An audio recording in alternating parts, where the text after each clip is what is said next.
এমসিকিউটার দিকে একটু লক্ষ্য করি। এখানে বলছে এ কোণটা x প্লাস 60 ডিগ্রি, বি কোণটা 2x প্লাস 20 ডিগ্রি, সি কোণটা x প্লাস 60 ডিগ্রি। তাহলে বলছে এখানে বের করতে কোণ এসিই কত, এই কোণ এসিই এই কোণটার মান বের করতে বলছে।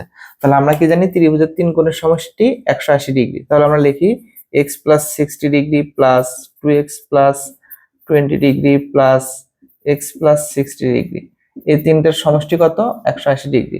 তাহলে দেখো এখানে x কয়টা, একটা দুটো তিনটা চারটা, চারটে x প্লাস 60 20 আর 60 যখন যোগ করবে তখন 100 কত হবে, 60 আর 20 80, 80 আর 60 যোগ করলে 140 ডিগ্রি হবে, সমান 180 ডিগ্রি।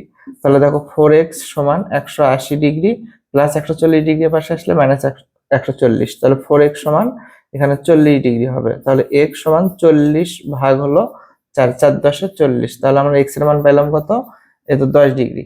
কিন্তু এখন এখানে কথা, এই কোণটা এই দুই কোণের সমষ্টি এই কোণ হবে, খেয়াল রাখবে এই দুই কোণের সমষ্টি এই কোণ।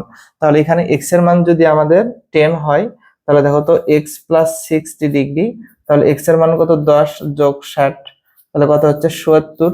অপরদিকে2x প্লাস 20, 2x প্লাস 20, তাহলে 2 গুণন 10 প্লাস 20, তাহলে 10 দুগুণ 20, 10 দুগুণ 20 আর এখানে যোগ 20, তাহলে কত হচ্ছে এখানে 40, তাহলে 40 আর 70 যোগ করবা তাহলে কত হচ্ছে 110 ডিগ্রি।